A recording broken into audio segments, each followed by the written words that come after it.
నా ప్రియమైన సహోదరి సహోదరుడా, నా మాటలు జాగ్రత్తగా ఆలకించుము. నేను చాలాసార్లు చెప్పాను, నీవు నా మాట లెక్క చేయడము లేదు, అర్థము చేసుకోవడము లేదు. ఎందుకని? నేనంటే భయము, భక్తి లేదా? నేను చెప్పినదేమిటి? నువ్వు చేసేది ఏమిటి? విశ్రాంతి దినము రోజున అంటే ఆదివారము రోజున నీవు వ్యాపారమునకు గాని, ఉద్యోగమునకు గాని, ఫ్యాక్టరీకి గాని, కూలిపనికి గాని ఏ పనికైనా వెళ్లకూడదు అని చెప్పాను. అలాగే చుట్టాలు ఇంటికి వెళుతూ ఉంటావు, పెళ్లిళ్లకి పేరంటాలకి వెళుతూ ఉంటావు, అలాగే మందిరమునకు వెళ్లవు, కబుర్లు చెప్పుకుంటూ ఉంటావు, అలాగే వ్యవసాయము పనికి వెళుతూ ఉంటావు, అలాగే నీకు ఇష్టము వచ్చినట్లుగా ఉంటావు. మరలా గేదెలను ఆవులను మేపడానికి వెడుతుంటావు, పొయ్యిలో పుల్లలేరుకోవడానికి మరియు చెట్లు కొట్టుకుని వంట చెరకుగా వాడుకోవడానికి తెచ్చుకుంటానికి వెడతావు. ఆదివారము విశ్రాంతి దినమున మందిరమునకు రాకుండా మానేస్తావు. ఇలా చేయకూడదు, ప్రార్థన మానకూడదు అని చెప్పాను. అలాగే ఆదివారము మందిరమునకు రాకుండా ఆ రోజు బట్టలు నానబెడతావు, బట్టలు నానబెట్టి ఉతుక్కుంటావు,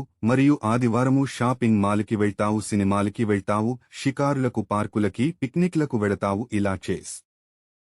ఇలా చేసి నా దేవుడు నా ప్రార్థన ఆలకిస్తున్నాడా? ఎందుకు నాకు ఇన్ని సమస్యలు వస్తున్నాయి? ఎవరికి లేని సమస్యలు నాకేనా అని అంటావు. నువ్వు చేసేదేమిటి? నేను చెప్పినట్లు జీవిస్తున్నావా? నడుస్తున్నావా? లేదు కదా. నీవు నీ ఇష్టము వచ్చినట్లుగా ఉంటే నేను ఎలా నిన్ను దీవించాలి, నిన్ను ఆశీర్వదించాలి? నేను ఈ విషయాలన్నీ ముందుగానే నీకు చెప్పాను. నీవు వినడము లేదు, అర్థము చేసుకోవడము లేదు. ఈ పనులన్నీ వేరొక రోజు చేసుకోమని కూడా చెప్పాను. నీవు నా మాట వినడము లేదు.